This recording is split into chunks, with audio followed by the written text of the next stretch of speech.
Well, the iron is hot, and they say strike while the iron is hot, and the Astros did. Jordan and Kyle Tucker were trying to match each other hit for hit. Ronel Blanco looked excellent on the mound. Let's talk about this, some injury updates, and more of what JV said after the game regarding the playoffs. Jainer Diaz, this is Locked On Astros. Hello and welcome to Locked On Astros, your daily Astros podcast. Here are your hosts, Eric the Man Heisman and Brett H-Town Wheelhouse Chansey. Hey, y'all, this is Htown Wheelhouse. Welcome into Locked On Astros. We're your team every single day. I'm Htown Wheelhouse. You can find me at Htown Wheelhouse on X, Instagram, and TikTok. You can find me at Astros411 on X and on Facebook. Find the show at Locked On Astros on X, Instagram, Facebook, TikTok, wherever you podcast, Apple, Odyssey, Spotify. Just wherever you go, check it out. Check out the Locked On Astros podcast. Look, Eric the Man Heisman would have been here tonight, but his son was in a calf scramble, which I thought was pretty cool. His son was competing in the calf scramble in a local livestock show and rodeo. So you had Eric doing his best, what do we call it? His best impression of a Yellowstone cowboy out there. And so, Eric, good luck. I hope your son did well tonight, but that's pretty cool that he got to compete in that. I know he's having fun doing that. So that's where Eric is. If anybody wonders, nothing's wrong. Last night he was studying for some tests. He is currently back in school doing some things. And so this has been it's been a great weekend. I couldn't deny getting on and talking to you all. I hope y'all had a chance to check out Michael Connor, the Locked On Astros postcast. I'm sure he had a great analysis after the game as well. And I want to talk about a few things. The big things I want to hit on tonight is Ronel Blanco, his solid outing. I want to hit on Jordan and Tucker, just how big these guys are.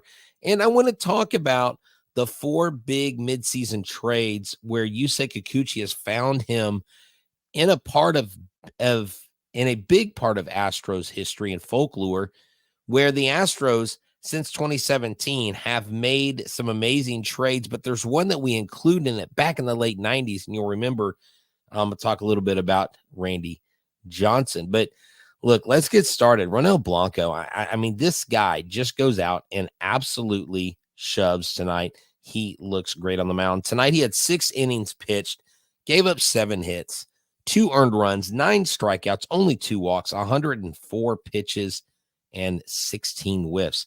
Look, since I'm a visual learner, I'm going to show you this. I love showing these charts on here. Again, if you're listening to us, make sure that you check out our YouTube channel, subscribe to us, help us get to 20,000.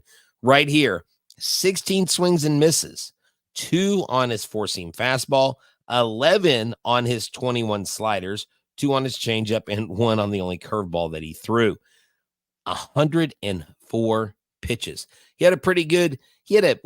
He was heavy on the fastball slider tonight, 38% on the fastball, 33% on the slider, then 19 and obviously 10 because of only 1 pitch.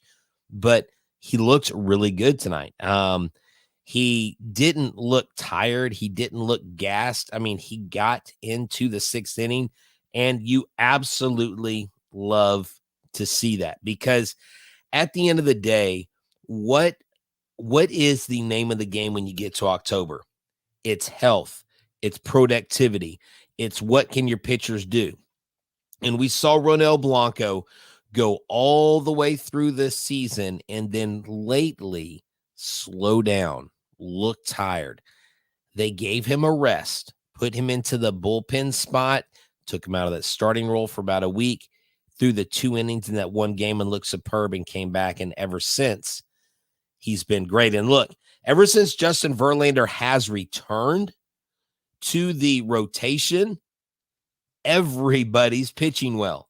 I mean, everybody is pitching well. And, you know, JV is the kind of the odd man out right now. And I'll mention him in the inning. But it is just one of those things where you really have to understand how key this is going into the postseason because you're facing the best of the best. You're facing red hot teams. And dang it, if the Rangers can't take care of business, these guys, they are worthless. The Rangers cannot win a game to save their lives. Regardless of the Rangers' loss tonight to the Mariners, the Astros did knock the magic number down to 3, so that's a good thing. So Ronel Banco helped the Astros get closer to clinching the division and their playoff spot. We have the Yankees that have clinched a playoff berth. They have not yet clinched their division, but I don't see the Orioles taking it. The Orioles have really slowed down. The Guardians have clinched their division. The Brewers have clinched their division, and we're still waiting. We have the Phillies and the Dodgers that are in. So those are your teams that have seeded themselves as automatically into the playoffs. And right now, everybody's like, what if the Mariners get into the wild card? Well, they're going to have to get in front of the Tigers or the Twins, and the Tigers are hot right now. The Tigers are a half game out. If they win tomorrow, I think they play tomorrow. If they win tomorrow and the Twins lose tomorrow, they will be in that third spot. And I'll be real honest with you. I don't see the Mariners catching the Tigers. The way the Tigers are playing, and the Tigers are kind of one of those teams that when they get into the postseason, you're going, I don't know. There's teams that when they get hot, you don't want to face them. You don't want to face anybody that's hot. But I'll tell you this, the Astros are absolutely getting hot. And I know it's the Angels. But what they did tonight was just really, really good. Right here, the Astros got 20 hits, including 4 apiece from Alvarez and Tucker. And they are a season high 15 games over 500, 85 and 70. So the Astros are 85 and 70. And so I wonder where we put the Astros final win total at the end of this season. We have 1 more against the Angels, 3 against Seattle, 3 against Cleveland. So that is 7 more games. If the Astros are in fact 85 and 70 and they win 7 more games, if they go on a 7-game win streak, which I doubt, let's just say if they win 5, they've got 90 wins. If they win 4, obviously they got 89 wins. But I am so excited. Look at that, 8-2 in our last 10. I love it. Look, the Astros are looking great. And I know I was barking a little bit. I was a little frustrated because of Yordan Alvarez's slump. And we'll get to Yordan. We'll get to Tucker here in a second because Yordan did break his 0 for 12 slump tonight when he hit a double. And really the rest is history. And there is some IL news before we get to the second segment. Taylor Scott landed on the IL with a thoracic spine strain. Something that's been bothering him for a week or two. And basically what he said when he talked about this was it's really tough to go up there and pitch when you have this injury because you said all you do is twist. I mean, you guys know what the natural pitching motion is. And in the thoracic spine strain is literally in the back, more towards the upper part, I believe, of your spine.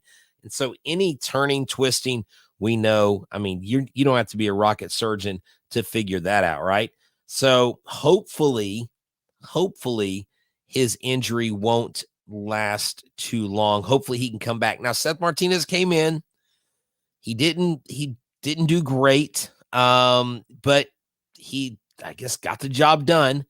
1 inning, 3 hits, 2 earned runs, 2 strikeouts. He did strike out the final batter.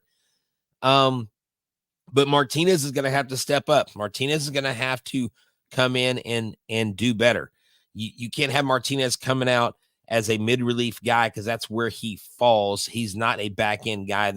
There's no need to put in your top guys in a game like this. But Ort came out 2 strikeouts. Caleb Ferguson came out 3 strikeouts. And so your guys are doing what they're supposed to be doing. Remember how we said a few days ago, a week ago, man, this team just needs to beat the good, the bad teams. They can beat the good teams. They need to beat the teams they're supposed to beat. Well, they're doing that. They're doing that. Right here, Brett, once we win the division, could it be Monday? Will Espada set the starters in the Seattle series? I have no idea what Espada is going to do. I have no clue. That would be a question that if I was in the press, I would ask Espada. Like after I would ask them, okay, all right. Now that you've clinched the division, y'all have celebrated being division champions. Do you have a plan immediately going forward for starting position players? Are you going to try to give guys like Kessinger and guys off the bench a little bit more playing time? What is your plan going forward? I mean, I don't know that because here's the deal. I mean, who's going to get in there that's not in there? I mean, are you going to, maybe Dubon plays second and Altuve gets a rest. But that's definitely something that someone will more than likely have to ask. And so tomorrow, if the Astros win and sweep the Angels, and then because they've won, I believe, 9 in a row, and then if the Rangers win a game, which seems impossible these days, then that knocks the Astros magic number down to 1. So there you go. And then Monday would be the clinching game. So, you know what? Before we move on to our second segment, talking about Jordan and Tucker, because they deserve all the praise, I want to tell y'all about one of our sponsors, Robinhood. Guys, we're here to talk about Robinhood. Robinhood.com/boost is where you need to go. With Robinhood Gold, you don't need a silver spoon to eat up the financial flavors of the 1%. Robinhood Gold allows others to get the rates and perks usually reserved for the high society. Now, the resourceful individual with Robinhood Gold can earn the very liberal rate of 4.5% annually on uninvested cash, receive unlimited 1% deposit bonuses, and be awarded with a handsome 3% retirement boost on an IRA account. Robinhood Gold provides the privileges of a high net worth of any worth. These generous benefits are now available for only $5 a month. That's right, $5 a month. You can do that. The new gold standard is here with Robinhood Gold. Sign up at Robinhood.com/gold.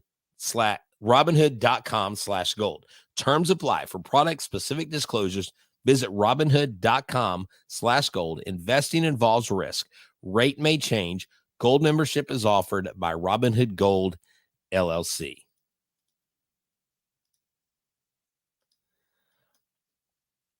Hey, y'all, thank y'all for making Locked On Astros your first listen every day. Make sure you check us out and make your second listen Locked On MLB. And also check out Locked On Astros Postcast. Michael Connery does a great job after the games, has his takes. And so you've got multiple perspectives on this Locked On Astros universe as we know it.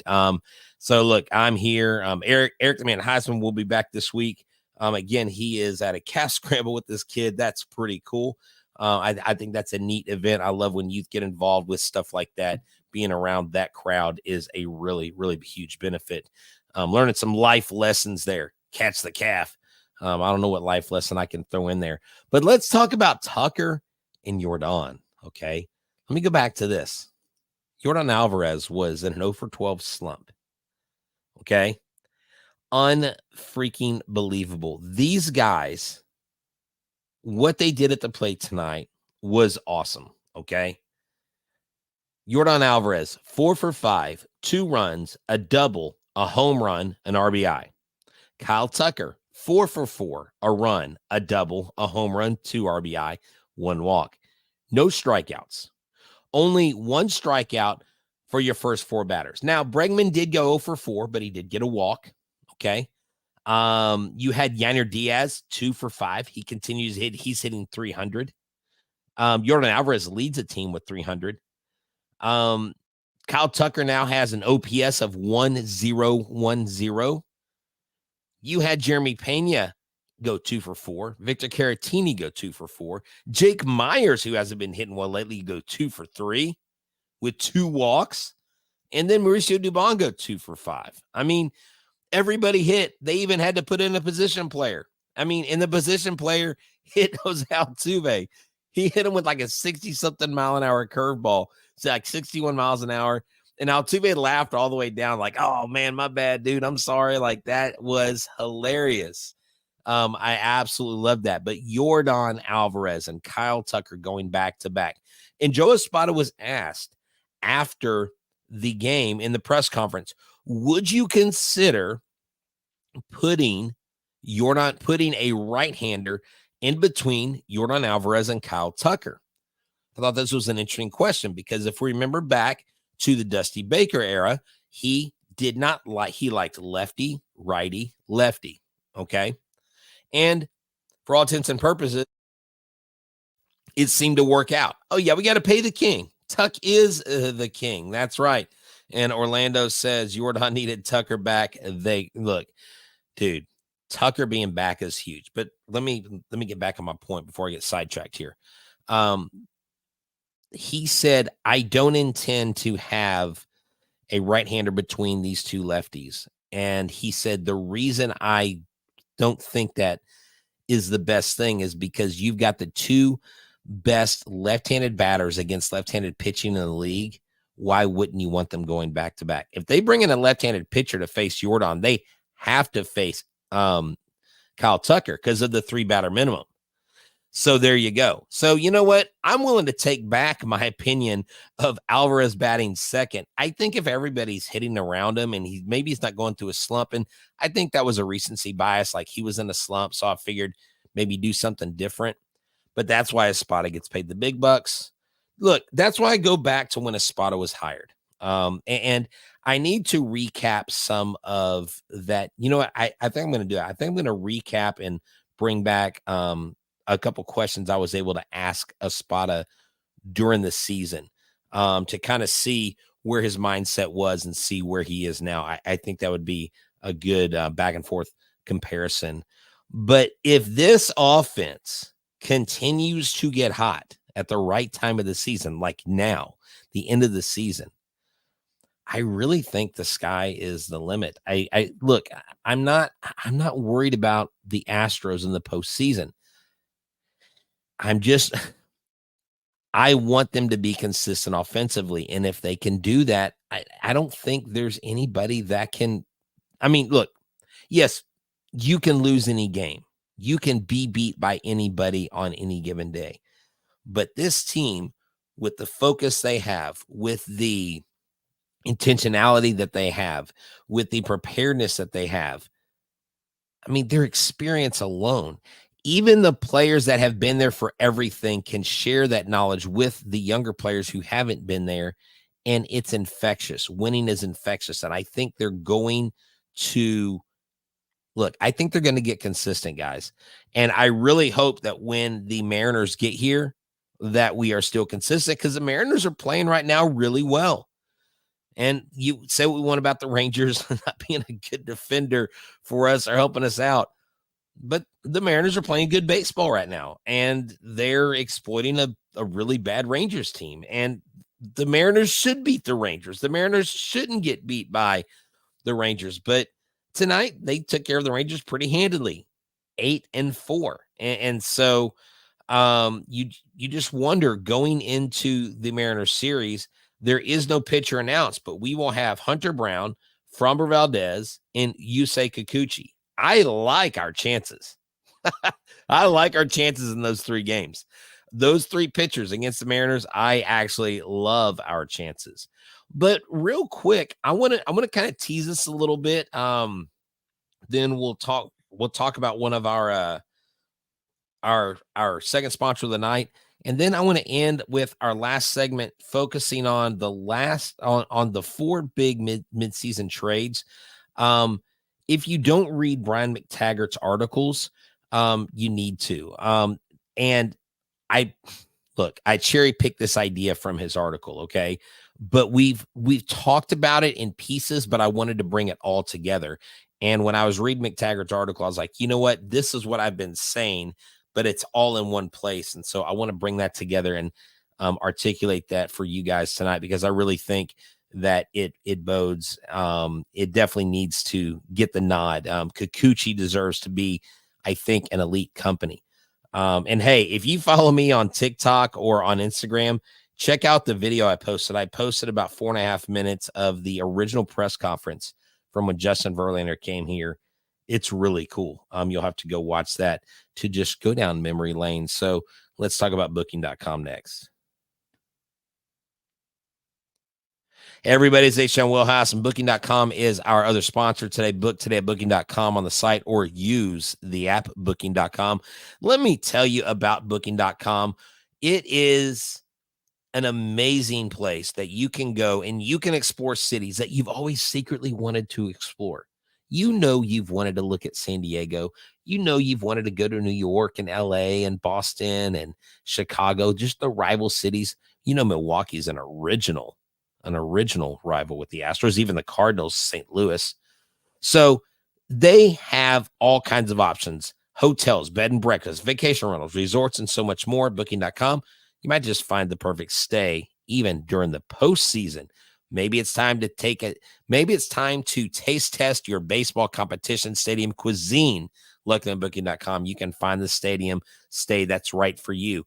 Whether it's stadium hotels, whether it's right down the block, or a bed and breakfast nearby, or even somewhere that you can go in one night and be out of town and go to another town, okay? I can tell you that booking.com delivers exactly the right U.S. stay for you. Booking.com can help you book the stay that's close to your home team or rival team. No matter what the team, you can become a fan of any U.S. city. The right stay can make you a fan of any U.S. city, even your baseball rivals. Booking.com. Yeah. Once again, thank you for tuning in to Locked On Astros. Make sure you make us your first listen. Make sure you make Locked On MLB your second listen. Also, make sure you check out the Locked On Astros postcast with Michael Connor. He is your team every day, along with University of Houston Cougars. I'm sure he had a post game. Ooh, that was a brutal game. U of H is going through some kind of a rebuild. It's 2012 over there in baseball terms for the Houston Cougars. But he'll be doing Texans after Sunday's game, so on and so forth. So check that out. But let me recount, if I can, for you, the top midseason trades. And of course, we got to start with the original one, the OG, Randy Johnson. Randy Johnson made 11 starts.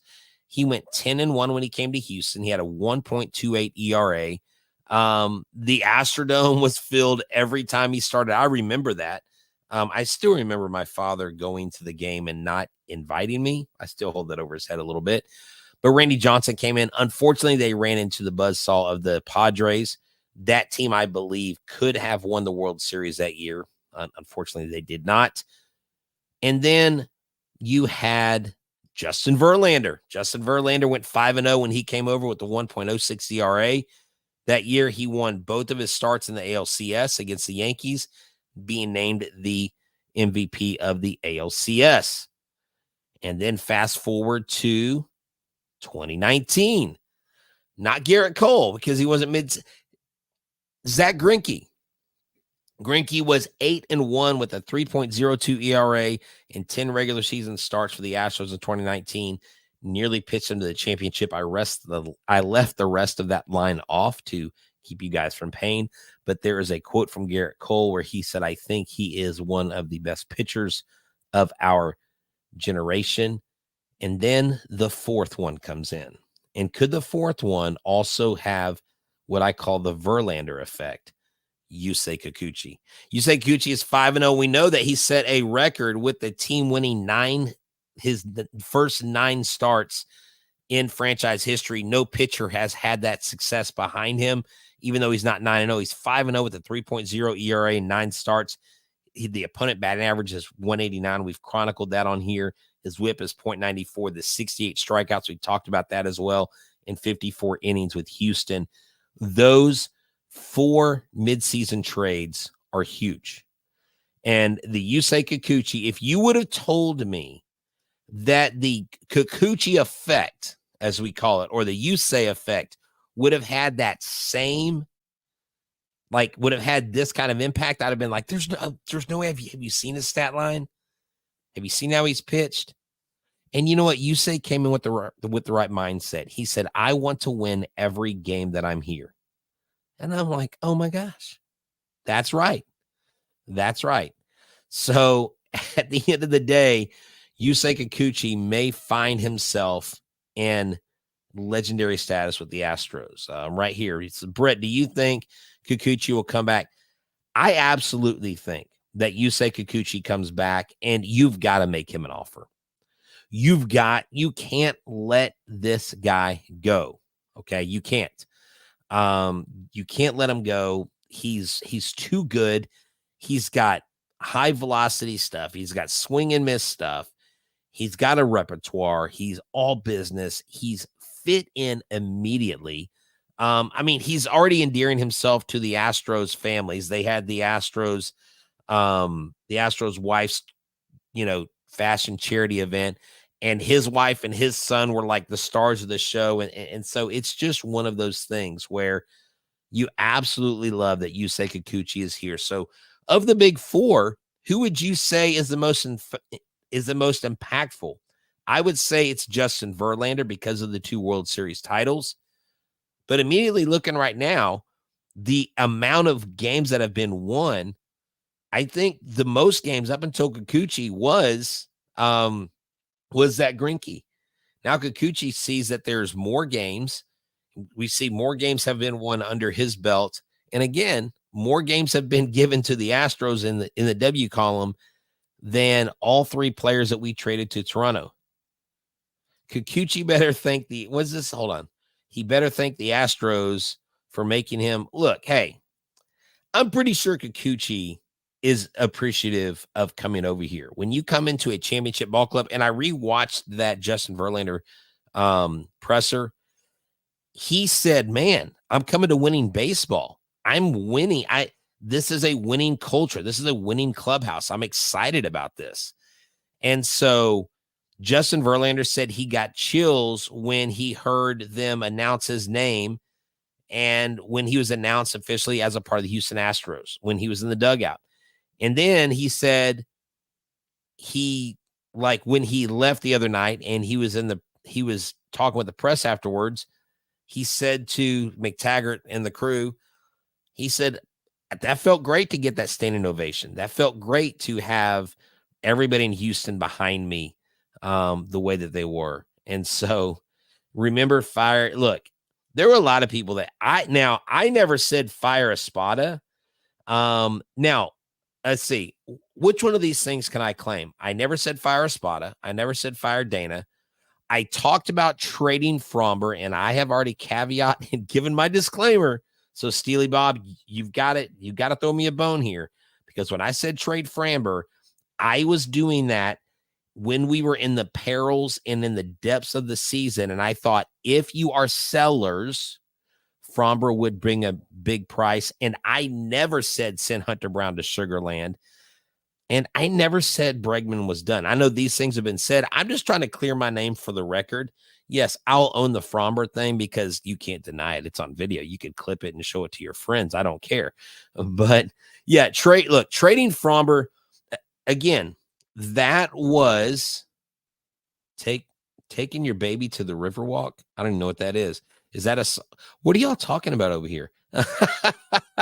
Fromber is looking a lot like he did when we won. Yes, he is. Fromber does have his confidence back.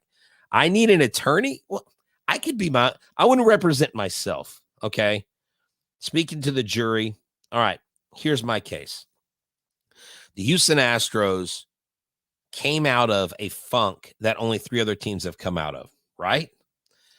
Fromber Valdez, everybody was thinking this one question. That's one question on their mind.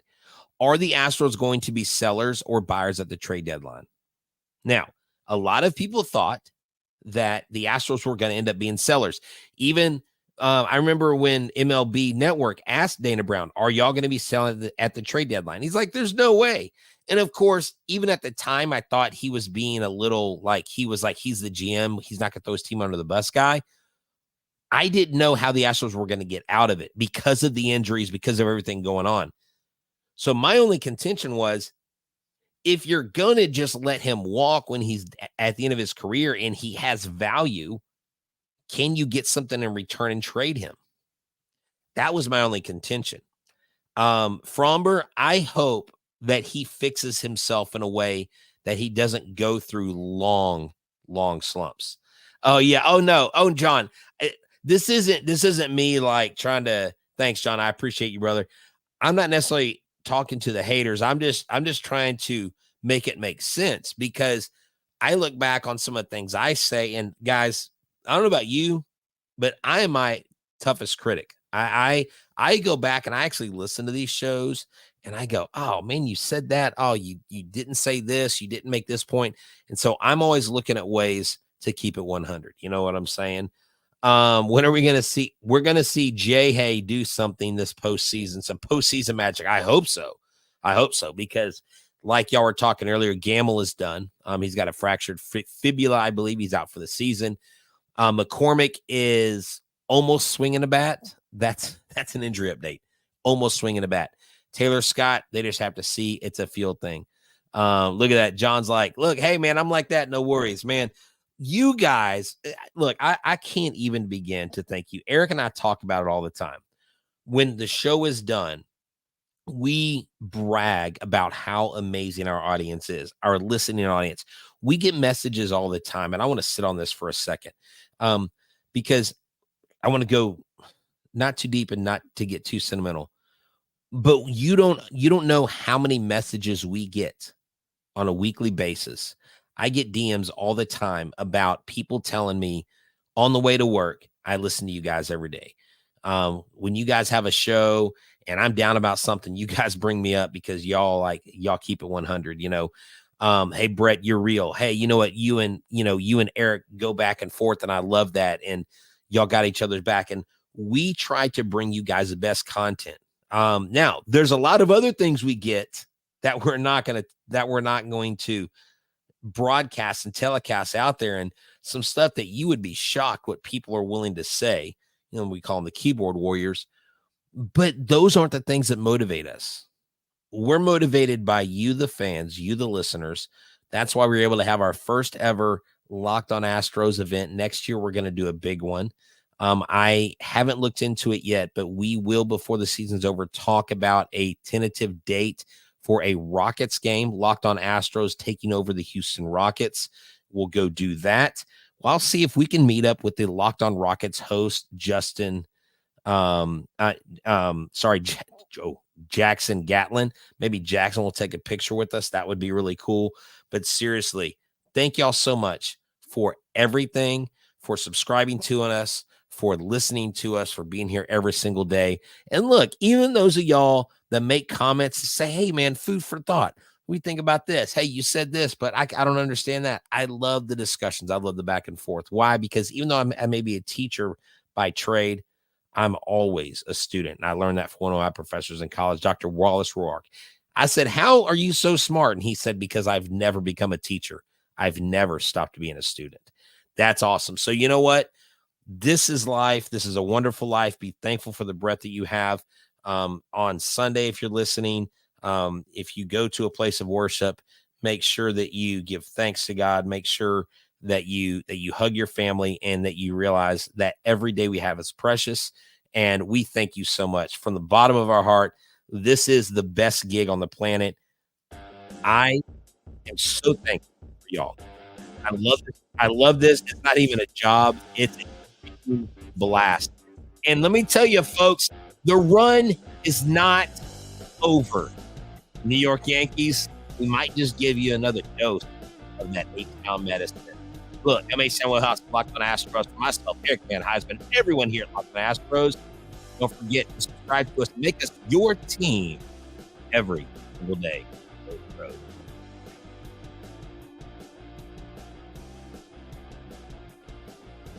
We out.